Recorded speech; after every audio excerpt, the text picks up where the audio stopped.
On this episode, my man Coach Brix stops by and drops some speed knowledge on you.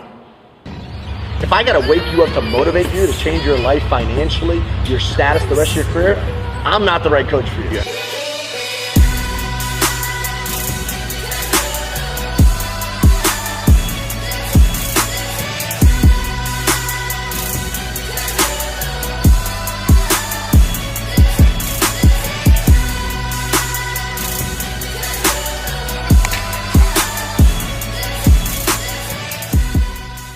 Hey everybody, welcome back to episode 14 of the Coach Kav Show. And I'm super pumped today because I got a good friend of mine, Coach Brix, came down from PA to spend the day with us, jump on the Coach Kav Show, and train some of our NFL guys. So thanks for coming in, Coach. Thanks, Coach. I appreciate it. Thank you so much for your time. Absolutely. So since most of our guys, are athletes and some coaches, they've seen what we've done here. We brought a lot of different people in. I'm pretty pumped because it was cool. You got to bring one of your athletes in, getting ready for the NFL Combine, getting ready for pro days, and then got to work with some of our group, and that was a lot of fun. So thanks for coming down. That's awesome. But tell some people like kind of your background, and we'll kind of clean it up. Yeah, man. I got started probably about 18 years ago. I actually started in the physical therapy field. I was an exercise tech, worked with a bunch of physical therapists. Just fell in love with creating different programs for athletes, not only athletes but all clients, and then just fell in love with the athlete part. Now, where is this? This is in Harrisburg, Pennsylvania. Yeah. So I started up there, and then it just grew from that. I really wanted to work with athletes, and back then, there weren't many people who were doing so-called sports performance training and stuff like that. So, I started up a small one in with the physical therapy group. They set me up with different equipment and stuff, but then after a year, they got bought out. So then it was time to move on and find my own place, and then I was very fortunate. Bought a 10-acre farm, turned the old chicken coop into my gym, turned the barn into my running area, outside field, all this kind of stuff. And it's I've been there since 15 years now. I know, it's awesome too, especially having somebody that's been in the game for a very long time, seen a lot of things, plus with your perspective, coming from the physical therapy background, at least being with the environment of people that are trying to get healthy. Yeah. When you work with performance, you get to see different things, and I think that's really neat. You get a different perspective. What was really cool is it's like Rocky. I mean, it's like, hey coach, like where is that from? Where like, oh, that's my backyard. That's the gym. I'm like, that's awesome. It's an old chicken coop. You got outdoor turf, like a full field. I mean, this thing's pretty awesome. It literally is like, I felt like I went back like Russian training. It's awesome. So I think it's cool. So if you're in the area, you got to definitely check Coach out. But not only that, there's a lot of athletes that you produce, and you've had a lot of success with them, focusing on speed, agility, and strength, because I think you've done a really good job with this whole, change of direction and explosion training. I mean, the ability for you to do a lot of, a lot of plyometric work, but a lot of training, but you get your guys strong too. Yeah. A lot of people forget that. There's speed and agility coaches, and then there's there's performance coach, and that kind of understands all of it, and you kind of get all of that. So tell me, how did that come about? Like, how did it go from physical therapy, want to train athletes, speed and agility, to now I got guys that are in the NFL, and now I got guys that are in college? How did that happen? Yeah, I had to go out, like you said, like I said earlier. And it really wasn't a huge profession at the time. So I had to go out almost like recruit these kids. So I went into the thing, this is what I do, how to show the coaches, this is what I do, because it really wasn't a big thing. It was all about lifting weights back then. It really wasn't doing any kind of And that's a steel area. That's a guy where guys are strong. Yes. Yeah, so then it took from there and saying, listen, I don't want to compete with you, I more or less want to complement what you have here. Yeah. And that was the biggest thing I did. And then kids started to flow in and all this kind of stuff. And then more and more started to build up and things like that. And then I really got into the speed aspect of it, but not just speed, but the gain speed type stuff, the reaction stuff, how to get athletes faster when they hit on the game field. Because you and I have coached people look gorgeous when they do their drills. Oh yeah, they're track stars. Yeah, and then they get out and they don't know what to do. They're like all over the place. Yeah, and that's what I wanted to help kids out like that. Because I didn't have that kind of stuff, so I wanted to help them out. So speaking directly to the athlete, what's the biggest thing that you see with the guy that, they look good in the drills, but they don't have the game speed? Like, what do they need to work on, or what is the biggest thing that they should probably focus on? Yeah, I think they need to take an approach of reactions, taking the reactive approach of different drills that you can do to improve your reactions. And we did one today, with the guys calling out different colors and how well they change direction, looking at what I need, but then also reacting to that stimuli. Yeah, so what he did was like, he had like what, 4 or 5 different cones? Yeah, about 6 cones out. Six Yep. cones 6 out, different colors. all different colors. Coach came out, they exploded out, and then you would just give them a color and they would move. Similar to a defensive player making a decision on where to go. You know, that ball looks one way, line goes one way, you know, quarterback makes a move and then pitches it. That was very much reactionary, so it does simulate game speed. Yeah. And so you just train stuff like that in the gym more often, because then that transfers over to the sport. So it's all about building the base. You know, it's make sure the running mechanics are correct. You know, your acceleration, deceleration. We go over all that kind of stuff, and then we get into that reaction type stuff. Because you know, you and I know, times have definitely changed over the last 10 years. Kids are not as active, and if they are active, it's only during that sport time. Yeah, it's they an don't hour, go outside. 2 hours. Yeah, no. Yeah, they don't go outside, run around, have fun like we used to do, play outside, and then go to our practice. It's sit in class for 6, 7 hours, especially a high school athlete. If you don't have practice right after school, you go home, sit there, play on your video games, text message everybody and all that kind of stuff. Then you have 2 hours and that's it. Well, we were outside playing all the time. We had that reaction ability. We had to come up with different things and react to the stimuli that was there, because the games were always changing. We made the rules up as we went along. Oh yeah, whether it be manhunt, you know, whether it be hopscotch, whether it be tag, whether it be wall ball, tether ball, everything. So talk about building that base first. In your opinion, how long does that take for your athletes normally? What do you do? You know, it's funny because some of my younger athletes get it quicker because they don't have bad habits. They don't have bad form. You know, a lot of people are always like, well, it should be harder for them, but that's not necessarily true. I watch my 2-year-old, you know, I'm very blessed to have a 2-year-old and a 5-year-old, and I watch how they move, and I'm like, wow. And I show my athletes, this is how you should move. And they go, well, you coached. I said, tell me how to coach a 2-year-old. You know what I mean? Yeah, you never had a 2-year-old. Exactly. They run the other way. So they just have that movement pattern. You know what I mean? We're built with it. But we lose it, I think, over time. By the time we're 5, 6 years old, it starts to break down. Because what do? You go to school, and they have you sit for god-awful amount of hours. And our bodies start to break down right around that time. And everybody says, it's crazy. But I really do believe that's the first time that it does. So having those young athletes, sometimes we get them early enough, it's easy. And then getting the older athletes, sometimes you have to break the old habit and put in the new habit. So anywhere between, we've had kids that have adopted it real quick in about two weeks. Wow. Other ones have taken 8 weeks.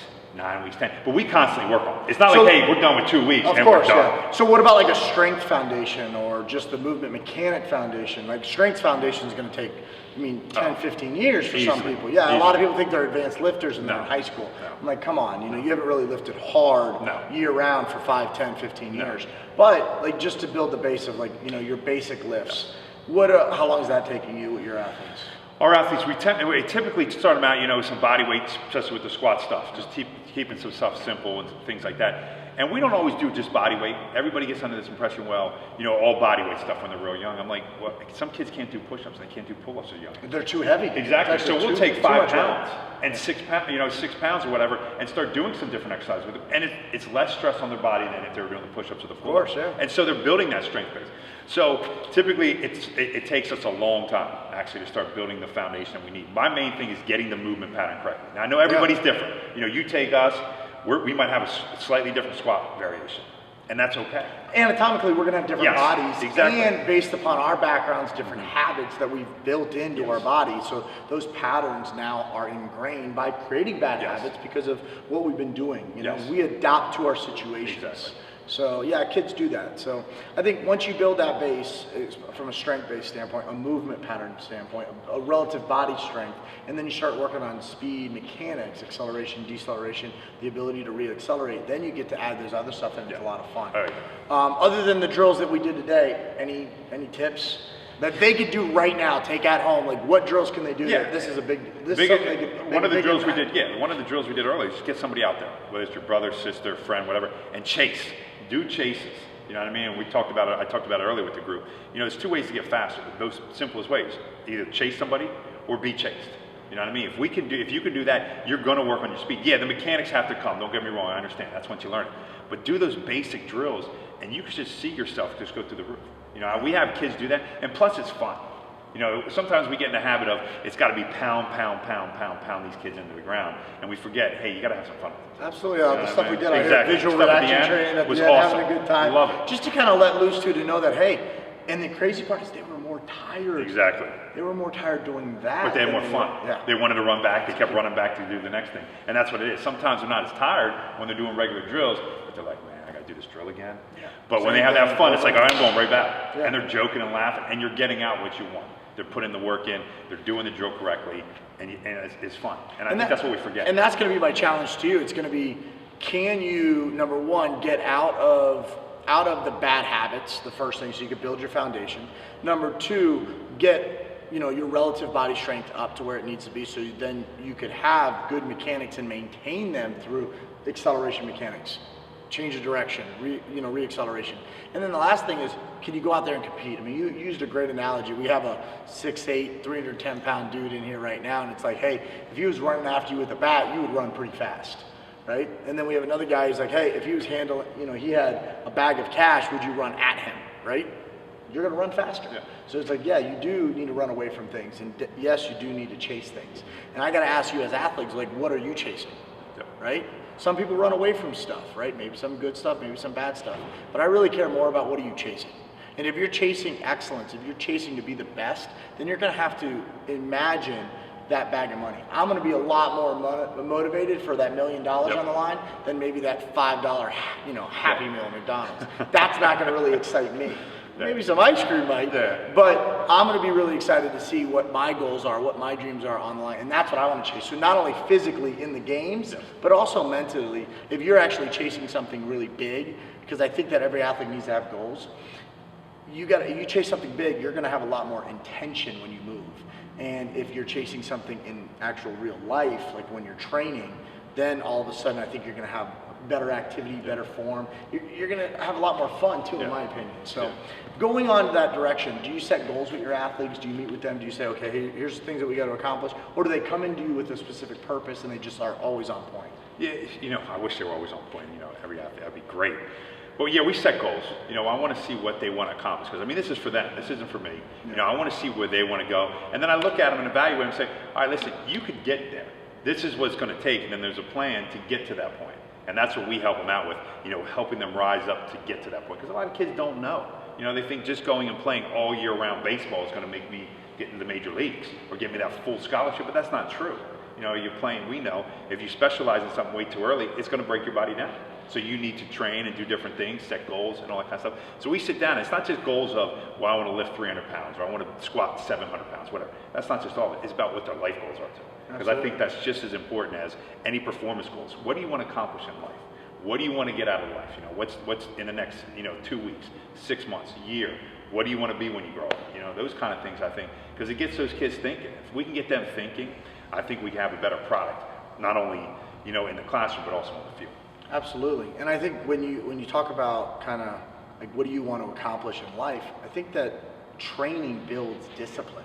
It builds habits that make you more successful in any area of your life that you go into, whether it be long-term business, whether it be your school, whether it be your relationship. It teaches you that, number one, you don't always get what you want all the time. Yep. Number two, in order to achieve something, you have to put the work in. Yep. Number three, if you want something bad enough, all of these obstacles, adversity, aren't going to get in your way. You're going to learn how to overcome them. Yep. And I think that's something that training in the gym, in the training center, where you have somebody chasing you, chasing after you, you going to get something, and there's competition, you're going to have obstacles in life.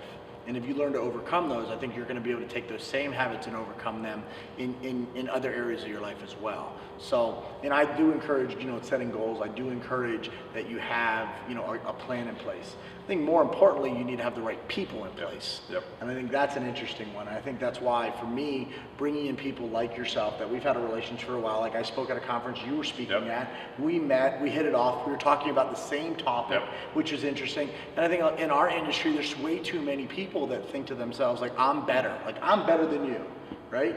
No, am I better than you because I'm more bald than you? Because, I mean, at the end of the day, we both get great results. We both have, we're very successful. We both have our own facilities. And it's not even about the number of athletes we train. It's not even about the quality of some of the results that we have. It's about the amount of care that we have. Yep. And I think that we can see that genuinely with you. Like, you put a lot of value into your kids. Like, you drove a kid down hours just to spend time with another group that would compete with him. Mm-hmm. I think that's rare for a lot of people. And number one, I want you to know I appreciate that. But I think as from you guys as athletes and coaches, you need to understand, like, guys, we're all trying to compete, and I tell you, every day I wake up and I'm the best. That's the way I think. But in order to become the best, I have to do the stuff that everybody else doesn't do. And I do have to look at people that have had success like yourself and have been doing it longer than me and follow some of the steps that they've done in order to achieve the dreams and goals that I have as well. And you should be trying to do the same thing as an athlete. You should be trying to mirror the athletes that you see on TV that you want to accomplish, like you want to be like, look at the goals that you want to accomplish, and then start to map out a game plan that's in accordance with what you want to do, the way you want to do it. The problem is what you do is you want what other people don't have, but you're not willing to do what other people aren't doing. If you want to be part of the 1%, you can't do what 99% of your friends are doing. Guys, there's a very select few that get the opportunity to play at the NFL. And yes, I get it, that's of the elite of the elite. But if you're a high school kid and you want to play at the college level, like you start thinking NFL, you haven't even done this first. In order to get to the NFL, you've got to go to college. This isn't basketball. It's not a different type of sport where you can just jump like baseball. Football's a program where you have to kind of get your foundation. You have to be an elite level high school player, which means you have to have an elite level of discipline, elite level of competitiveness, elite grades. And you have to do things that probably aren't comfortable. That means you have to do the work for yourself. No one's going to do that for you. So if you want to go to the pros, which is where we are now is in our profession, working with a lot of pro athletes, then what you need to do is do really well in high school. You know, Jake and I and the whole staff, we went down to Clemson last year, and the coach said the key to doing well in college is doing well in high school, because you won't even get there. You don't get the opportunity to ball out in college if you don't ball out in high school. So what I want you to do is right now set your goals high, but also set the plan with high standards. You do that, and I think that you're going to make it happen. So, Coach, thank you for being here. Thank you. I really appreciate it. Guys, try out some of the drills, the reactionary drills, the speed and agility drills that Coach is talking about. Coaches, if you are in the PA area, athletes, if you are in the PA area, reach out to Coach. It's a great resource. He's got a lot of guys at the high level, some NFL players, and all different sports. I've seen you work with girls, guys, all different sports. Guys, check him out. But more importantly, guys, take the advice that he's given you today and implement it. There's a lot of people that love to talk about it. And guess what happens? The people that talk about it are the same people that are still talking about it long term, saying they never did it and saying that there was an excuse. See, when you're talking about it now and you don't do, you'll be making excuses about it later. So don't talk about it now, do it.